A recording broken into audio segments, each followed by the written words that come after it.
Hello and welcome to Play PKN, the weekly video bulletin of the top news stories on PKN Packaging News, Australia's media hub for the packaging industry. I'm PKN's publisher, Lindy Hewson, and this week's episode is sponsored by SMC. From carton in feeds right through to palletizing, SMC has you covered with automation products featuring world-class efficiency. In the lead story this week, we're seeing mainstream media scrutiny on soft plastics recycling intensify as it has been revealed that recycling figures for plastic are way off track and that the 70% recycling rate that is set out in the 2025 national packaging targets is out of reach.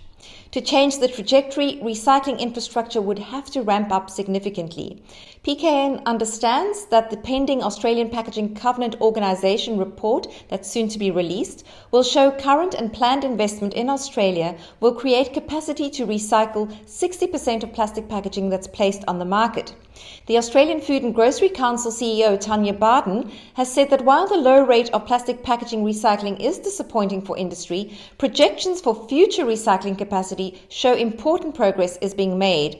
She said, as we know at PKN, substantial investments have been made in rigid plastics recycling, and on the soft plastics packaging, a model for a long-term sustainable solution has been created with the industry-led National Plastics Recycling Scheme, that's the NPRS. As we have previously reported, this scheme is currently in advanced trials of curbside soft plastic packaging collection and for advanced chemical recycling. Tanya Barden said the NPRS scheme, which is supported by the federal government's National Product Stewardship Investment Fund, has the potential to change Australia's recycling landscape. Of course, recycling is one thing, finding uses for recycled content is another. And this week, Mars Wrigley has partnered with supermarket retailer Coles to trial new sustainable off-location displays made from ocean-bound plastic. The two companies say this initiative will see a reduction of 74 tonnes of cardboard from Coles' value chain and a potential 8 tonnes of plastic stopped from entering the marine environment. They are working alongside Plastic Bank and 5P to collect and stop plastic from entering the ocean. They take this plastic that's collected, melt it down and mold it into the permanent displays. The new product displays are being trialled in 51 Coles stores around the country with the ambition to roll out to all Coles stores from 2024. Then in other news, Australian sustainable packaging solutions company BioPak has gained certification for its aqueous coffee cups as home compostable to Australian standard AS 5810. Now, BioPak says this technology is a game changer in the world of disposable paper cups, offering an eco-friendly alternative that is food safe, odorless, and can be disposed of in a backyard compost bin. Aqueous is a technology that uses a water-based dispersion coating, which is applied like paint and absorbed into the paper fibers of the cup.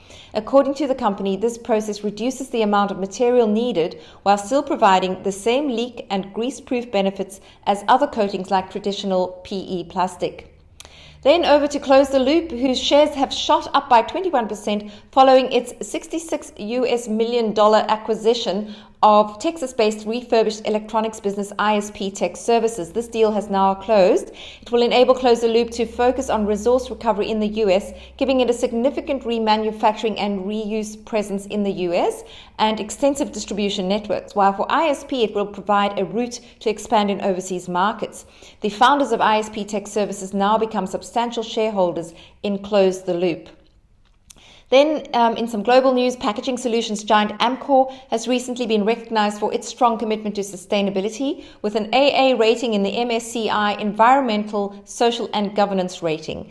The MSCI report highlights Amcor's strong sustainability performance, specifically recognizing its efforts to reduce greenhouse gas emissions, increase clean energy procurement, and accelerate the use of recycled content in its products.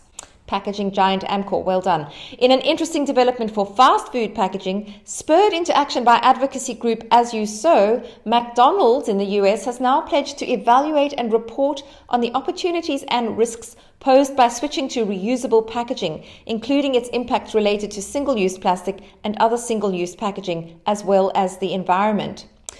We'll be finding out more on the latest developments across the board in packaging in Australia next week at the Australian Institute of Packaging's Australian Packaging Conference 2025 and beyond.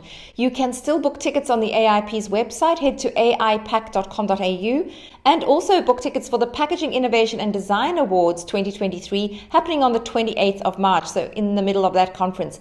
PKN will be in attendance and filing live stream podcast interviews and online reports to cover the key takeouts. So do stay tuned to our channel.